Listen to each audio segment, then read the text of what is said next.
Alright, so the Canon R5 and the R6 overheat, but I'm not really surprised. You gotta understand that this overheating that Canon's talking about is probably not real overheating. I was real skeptical, but as you can see, if you do a little bit of research, you'll understand that most people have quote-unquote hacked the R5 and R6, or at least the R5, because that's the camera you're most aiming to hack because it does a lot more than the R6. But they've hacked these cameras and found out how to stop it from overheating. But that in and of itself is kind of weird and kind of a fallacy, and it's just not something that should be a thing, because if something is overheating, then you would think that's not something that you could control directly. You'd have to put it in a different environment and things of that nature. But they're saying they hacked it as if it doesn't overheat in regular situations, like you're out and shooting and things of that nature. And I wholeheartedly believe them, because you have to think about a couple of things that Canon does, or Canon's history, to understand why this camera won't just out of nowhere overheat, considering all the history that mirrorless cameras have had overheating in recent times. Now, if you look to research, if you just look on the internet, you'll find that people have actually fixed this overheating problem to a large extent. So you'd think that these cameras would overheat some kind of way, especially with them making them smaller and smaller. They have less of a chance to get air out of the system, especially if they don't design it correctly. Now, Panasonic did it right with the S1H, I believe, or the S1 series, and they put fans in them. They do 6K, so you would think that trucking so much information all at once while you're recording constantly, especially at 6K, it'll overheat. Why didn't Canon do this? You'd think that since Sony was overheating, their cameras were overheating like wildfire, trying to do 4K. You think that Canon, given all the time, given all the prep time, that they wouldn't have a camera that overheated, especially when they had a full frame 4K mirrorless camera already. Now, granted, not a great 4K mirrorless camera, but a 4K mirrorless camera nevertheless. Now you're telling us that it's coming up with 8K and it's overheating. Doesn't make sense, because Canon had mastered 4K to a certain extent without it overheating. So now you've had 3 to 4 examples that I've had on record, or I've seen on record, showing you that the camera doesn't overheat if you do certain things. Now, the first one I heard about was from Tony Northrup. It was like a real hacking, like you could really use it. It was from some guy in China. He had resoldered something around the battery. Now, all cameras have a sort of, I guess, memory device inside of it that memorizes the clock and other little small functions, that when you cut on the camera, it always has the same time, same information, so on and so forth.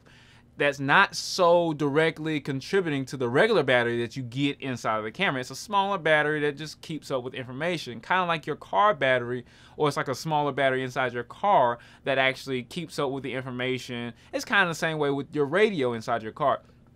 But you have to understand that with cameras, if you can actually find this, you can actually manipulate how the camera remembers things. Like, for example, how long you've been recording. Now, a lot of people thought it was skeptical, or people were skeptical of Canon because they were telling us exact times that it would stop recording and start recording, and the reset, the recovery time was over 2 hours, and it's like, that doesn't make sense, especially if you were to put this thing in front of a fan or put it in the not microwave, but don't put your R5 in the microwave. Not in the microwave, but a refrigerator. So a lot of people started filming in the refrigerator long times with these high bit rates and high frame rates and 4K high quality and 8K.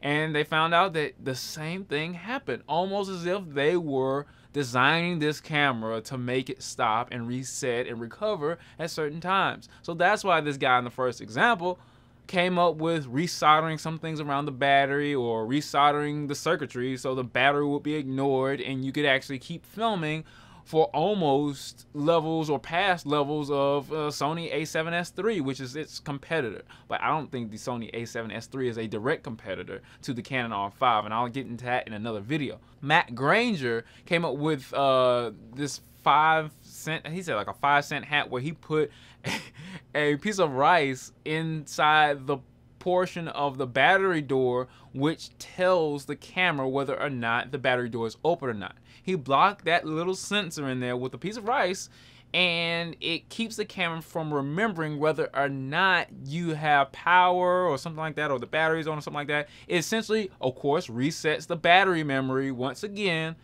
just like the first example, and it's recording for extended periods of time, times that we're more comfortable with shooting on a regular basis. With regular 4K from cameras that didn't overheat as much, like the newer Sony cameras, not the older ones. So going back to what I said earlier, guys, I knew Canon was having some issues, but it's not going to be with something like overheating. Everybody thought it was going to overheat, so Canon used that to their advantage. You might be thinking to yourself, why would they do this? Why would they make a camera that you know personally wouldn't overheat, Devin? Why would they make a camera that doesn't really overheat and the software is directing it to overheat and for you to use it at certain times? Why? It's because Canon wants complete control. You might be saying, well, why did they even bring a camera out that's 8K and stuff like that that probably would make it overheat more? It's because Canon wants complete control, but they also want you to know that they're the big dog on the block. You have to understand that even though Canon has a huge amount of market share, more than any other camera company, they're the biggest camera company out there.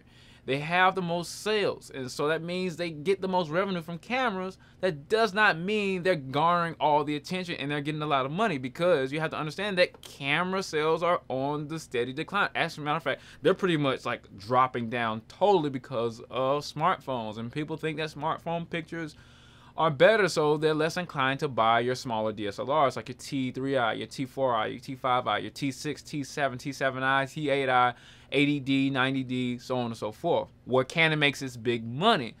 But Canon's at the race now with Sony and kind of no longer with Nikon, and we'll get into that in just a minute or in another video. But they're not in a battle with Nikon anymore. They're in a battle with Sony, and they're at a race to see who can make the cheapest full-frame camera. And so they wanted to put a whole bunch of specs in a camera that gave you pretty much the world, it seems, because 8K, we don't even need 8K, and they gave it to us.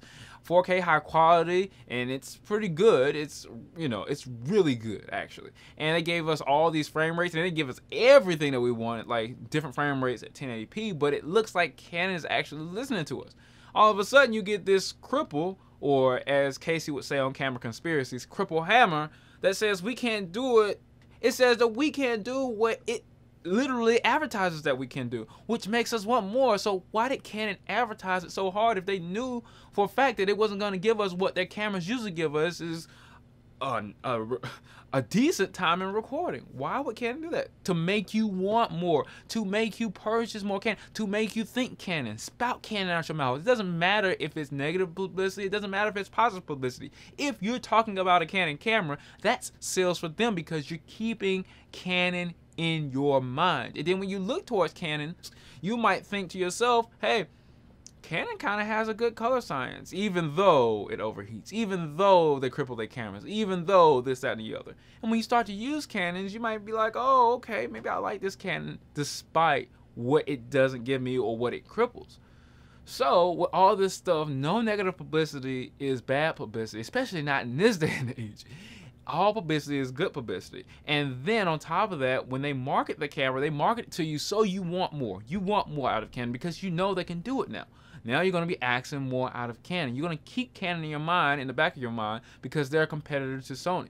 And a lot of people have the Canon lenses. You're already pretty much grabbed on the neck collar by the lenses, because lenses are really, really what sells cameras, and lenses don't lose their value. Whereas camera bodies, maybe in the next 4 years, people won't even be thinking about the R5. They'll be thinking about the next latest and greatest camera. Rumor mill has it that Canon's coming out with a 90 megapixel sensor that is coined the R5S, which is, you know, the higher megapixel S, you know, wording, the studio version or the landscaping version camera, which gives you 90 megapixels. Now you think at least make a 90 megapixel sensor, because They made a 50 megapixel sensor just out of nowhere. Nobody was really looking for Canon to make a 50 megapixel sensor at the time. They were looking for Canon to do other things with their cameras, but they can come out of nowhere whatever they want to, as you can see with this 8K. If they can make 8K out of nowhere, nobody asks for it, and make a 50 megapixel camera without nobody asking for it, they can make a 90 megapixel camera without anybody asking for it, really. You see what I'm saying? So all of these things Canon has under this belt, they have the ability to do that. They are looking at the price. They are looking at the supply and demand, what people are want to have. Yes, they're looking at YouTube videos. Did you think Canon wasn't looking at everything? Did you think Canon didn't know that their camera overheated? Did you think Canon didn't think people were going to try to hack it like Magic Lantern about 10 years ago? Yeah, Canon knew they were going to hack it. Canon knew a lot. Canon knows all. Canon knows a lot about a lot of things that they do. They know everything that they do, and everything is methodical. Everything that Canon does, you have to assume that they're going to be 3 or 4 steps ahead of us, because that's how marketing works. That's how companies work. They can't think of really right now. They have to think in the future, and Japanese companies especially think about the future more than any other company in the world, essentially, because especially with cars and all these manufacturing practices, because of their culture, they do so much to be ahead of the crowd. Because if you're ahead of the crowd, if you're ahead of your customers, then you're always going to be able to not only predict what they want, but actually lull them in to whatever you want them to think. Whatever they're going to want to buy next is because you put it out there, because you are Canon, you are the Mecca.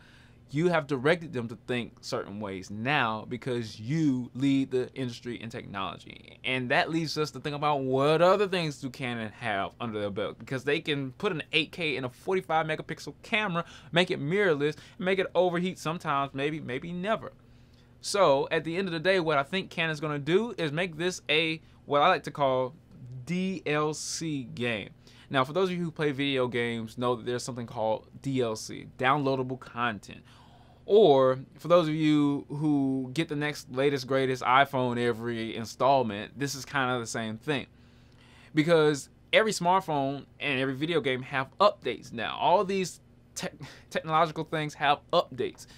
Cameras now have firmware updates. And Canon just came out with a firmware update for the R5. They didn't say anything about really assessing all the overheating issues, but a lot of people have come out and said now that they've gotten the firmware update, it's a lot more usable. Now, it's not where it should be, but it's a lot more usable. You could also say that Canon's making this camera overheat because they don't know and haven't finished testing this camera and seeing exactly everything that it can do in every situation. So they're making it overheat until they're, very confident that it won't fry anything in the system. But I'm more than sure that Canon has been playing with this 8K sensor for a long time. Just like the 1DC back in the day. They were playing with that sensor for a long time for 4K before they even gave it to us. And now that 1DC camera from almost 10 years ago nobody's really even thinking about it anymore. They're thinking about Canon's 4K now, but they had 4K for a long time. They've been playing with 4K for a long time. They've been playing with 8K for quite a while. We just haven't thought about it that way. Before they put these things in their cameras, they know exactly what it's going to do, how it's going to respond, and how the camera's going to play out in the crowd. So now that what they're going to do is just give you downloadable content, which are firmware updates, and make the camera work better and better and better. And this will keep the livelihood of that camera around for people, because they'll be like, oh, what? The R5 just got an update? Let me get this R5 now, because it's now in a usable territory for me. And the price has gone down, because the price is going to go down the longer it stays out. The longer it stays out, the more firmware updates they can probably get for it. And they effectively keep their revenue stream coming for the R5 longer than other cameras that are pretty much, you see is what you get is what you see, and what you see is what you get. I'm Devin with CFX Studios. I know this kind of went on longer than I thought it was going to go, but let me know your thoughts about the R5 and its overheating issues, and the R6 of course, but the R5 is the main culprit because it has 8K and higher frame rates. Let me know in the comments below, and stay tuned for the next video.